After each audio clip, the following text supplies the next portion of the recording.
me remets un peu de mes émotions de cette entrevue avec le PDG de la JCW, mais on poursuit tout de même en sport avec Luc. Comment ça va aujourd'hui? Ça va sûrement mieux que toi, François. Un peu mieux, je t'étourdis, ça se pourrait que je me mélange ce matin. Tant que tu tombes pas à côté ici. Non, mais tu vas me retenir, je suis convaincu. En tout cas. Mais on dit que c'est toi le next, en tout cas. Ça reste à voir. On va y aller tout de suite avec les Saguenayens. Un très beau week-end, en fait, week-end parfait. Oui, ça fait du bien aux Saguenayens. Ce week-end, là, dans le fond, on jouait 2 matchs locaux, 2 victoires pour les Saguenayens. Donc, le premier match face au Phoenix de Sherbrooke, victoire en prolongation de 2-1 devant plus de 1800 spectateurs. Donc, pas une grosse foule, mais quand même tranquillement, mais sûrement. Ryan Verbeek et Dimitri Zoukhanov a compté le but en prolongation. Et dimanche, toujours au centre Vézina, c'était les Remparts de Québec avec quand même une grosse victoire en fusillade, encore une fois, de 2-1. Dimitri Zoukhanov, Vincent Tremblay-Lapalme a le but gagnant dans le fond en fusillade. 37 arrêts pour le gardien Xavier Potvin. C'est un gardien, là, un jeune gardien de 17 ans. Plus de 2200 spectateurs. Et Xavier Potvin, le gardien de but, a récolté la première étoile de la semaine dans la Ligue de hockey junior majeur du Québec. Donc, un beau week-end pour lui. Donc, pour les Saguenayens également, 2 victoires. Les prochains matchs pour les Sags, vendredi soir, 19h30 face aux Cataractes de Shawinigan. Et Samuel Girard et Claude Bouchard, des deux personnes, 2 gars de la région qui vont être là. Donc, bon match en perspective. Et samedi, à 16h, toujours au centre Georges Vézina, contre les Highlanders de Charlottetown pour les Sags ce week-end. Allez-y, on va avoir des billets, François. Oui, je les ai ici. Je les oublie pas cette semaine. Tu me fais penser à la fin de la chronique. Oui, absolument. Donc, on aura 2 paires de billets à faire tirer pour le match de vendredi tout à l'heure. Oui, on poursuit avec les marquis. Donc, une belle fin de semaine quand même. Une fin de semaine de 500.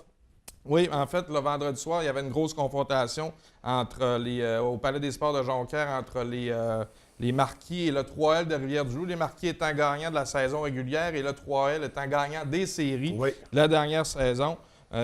Victoire de 3-2 des Marquis de Jonquière devant plus de 1700 spectateurs.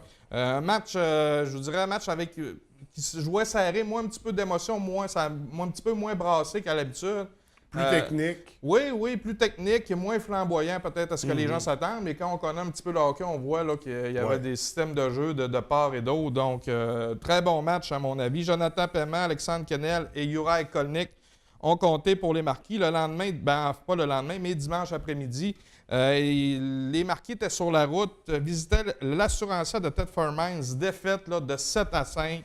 Jean-Simon Laure avec 2 buts, 2 passes. Hugo Carpentier, 1 but, 3 passes. Juraj Kolnik, 1 but, 2 passes. Et Christian Ouellet ont complété le pointage dans la défaite des Marquis. Les prochains matchs, vendredi soir, 21 octobre, sont sur la route qui visite le Blizzard de Trois-Rivières. Et samedi soir, 19h, contre l'assurancière de Thetford Mines au Palais des Sports. Donc, allez voir ça samedi soir. Après les Marquis, on parle des élites. Ça n'a pas été une grosse fin de semaine. Non, difficile pour les élites là, ce week-end. 2 matchs en 2 jours au foyer des loisirs face à la même équipe, là, les riverains du Collège Charlemagne. Première partie, en fait, défaite de 3-0 des élites. Et le lendemain, deuxième match toujours face à Charlemagne. Défaite de 5-4 en fusillade. Au moins, on a récolté juste tout mélangé, 1 ou 2 points en fusillade, là. Donc, Gabriel Villeneuve avec 2 buts, Hugo Savinski et Louis Hébert ont compté dans la défaite des élites. Et les prochains matchs pour nos élites sur la route dans le Bas-Saint-Laurent à Rivière-du-Loup face aux Albatros samedi et dimanche prochain. Oui. Du côté des Janois d'Alma, ça s'est un peu mieux, ça s'est beaucoup mieux passé en fait. 2 matchs sur la route pour les Janois, encore une fois, donc toujours plus difficile là, que de jouer à la maison. Premier match, défaite de 4-2 face aux Dynamiques du Cégep Sainte-Foy. Mathieu Blanchette et Marc-Antoine Massé ont compté.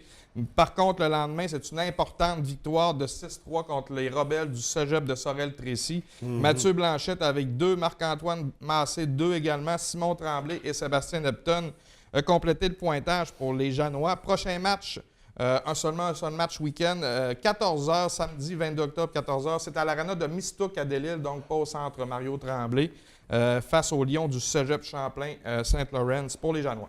Et du côté du hockey mineur de la baie, on parle du national ce matin? Oui, absolument. Comme on disait la semaine passée, à tous les semaines, on va parler de notre équipe Berry-Vraine, nos équipes Berry-Vraine dans le double lettre, en fait. Et je rappelle encore une fois aux gens qui veulent nous envoyer d'autres résultats du simple lettre, il n'y a aucun problème. Puis des photos, puis des vidéos, on prend tout. Oui, oui, exactement. Donc, on débute avec le midget, le National Midget, vendredi soir, défaite de 3-0 face aux Aiglons d'Alma. Et dimanche, jouait à Saint-Félicien, je crois, ou à l'Abbé, ça, je ne suis pas certain. Donc, défaite de 6-0 face au Marcos Pub de Saint-Félicien. On ne joue pas de match local ce week-end pour le National Midget. Pour ce qui est du Bantam, victoire finalement de 6-4 face aux ambassadeurs de Chibougamau. On ne joue pas ce week-end. Le Bantam, Pee-Wee et l'Atome ne jouent pas les prochains matchs. Il y a une trêve d'un week-end. Là, tous les entraîneurs. C'est le gala de la Chambre de commerce. Non, c'est parce que tous les entraîneurs se font former obligatoirement là, ce week-end-là. Okay. Donc, il n'y a aucun match de prévu. On consacre à la formation des entraîneurs. Donc... Et c'est quand même le tournoi, en fait. Oui, OK. Ouais. Tu parlais du gala. Je me demandais... J'ai dit gala parce que je dois faire... je t'ai encore sonné, hein. Je t'ai encore sonné. Il est-tu encore là, lui? Commotion, peut-être. Ouais. Ah, regarde, ça tourne, ça tourne. Mais c'est ça, non. Oui, c'est vrai que t'as raison, François. Là, t'es pas si fou que ça, finalement. Donc, on revient au Pee-Wee. Victoire également dimanche de 4-2 face au Marquis de Jonquière. Et l'Atome, une défaite de 5-0 également face au Marquis. Et dimanche, un match plus serré par contre, défaite de 4-3 face aux Orioles. Et comme je disais précédemment, aucun match week-end pour ces équipes-là. Donc pour le National de la Baie, on change de sport cross-country ce matin. Oui, c'était le championnat là, régional scolaire de cross-country ce week-end au Juvénat de Desbiens. Il y a un jeune des alliés de la polyvalente des Grandes Maries de la Baie qui s'est démarqué. Il a terminé premier, donc Alexandre Lamonde a terminé premier, a gagné la médaille d'or en catégorie juvénile masculin, donc on peut voir la photo. Très bel événement, plusieurs coureurs et les jeunes se sont beaucoup dépensés. Il y a plusieurs bons résultats, donc par contre, c'est le résultat du week-end du côté Bérivrain. On parle d'un beau projet aussi pour les jeunes de la Baie. Oui, 3 jeunes de la Baie de 15 et 16 ans, soit Samuel Lapointe, Simon Gagnon et Jean-Philippe Walzin, ont débuté un très, très beau projet. Donc, c'est le fun d'avoir des jeunes s'impliquer. Ils ont lancé dernièrement une chaîne YouTube et une page Facebook qui s'intitule Teen Hunt, T-E-E-N, H-U-N-T pour adolescents chasseurs, j'imagine. Dans le fond, eux, ce qu'ils vont faire, c'est qu'ils vont faire des vidéos sur leur propre pêche et leur propre chasse qu'ils vont faire et ils vont mettre ça en ligne. Donc, ça va être très intéressant de voir ça. Vous pouvez aller déjà aimer la page Facebook. Il y a déjà une vidéo. Je sais que les gars sont en train de s'équiper avec du matériel, caméra, micro, trépied, tout ça. Donc, d'ici, on m'a dit que les premières images là, qui vont arriver, il y en a déjà une vidéo de l'an passé, mais les premières images vont arriver là, probablement bientôt et pour la pêche blanche également, qu'on va filmer beaucoup de choses. Donc, ils ont produit beaucoup dans les dernières semaines pendant la saison de chasse. Exact. Donc, c'est à découvrir Teen Hunt sur les réseaux sociaux, sur YouTube. Oui. Et également, on parle de soir de gala pour les voyageurs. Oui, c'était le gala reconnaissance de la saison 2016 là, de l'Organisation des voyageurs de Saguenay. Voici les lauréats rapidement. Recrue de l'année, William Bradette dans le Bantam et Simon Meunier dans le Midget. Joueur le plus amélioré, Gabriel Brassard dans le Bantam et Olivier Ouellet dans le Midget. Et joueur le plus utile, Hugo Bouchard, Bantam et William Tremblay dans le Midget.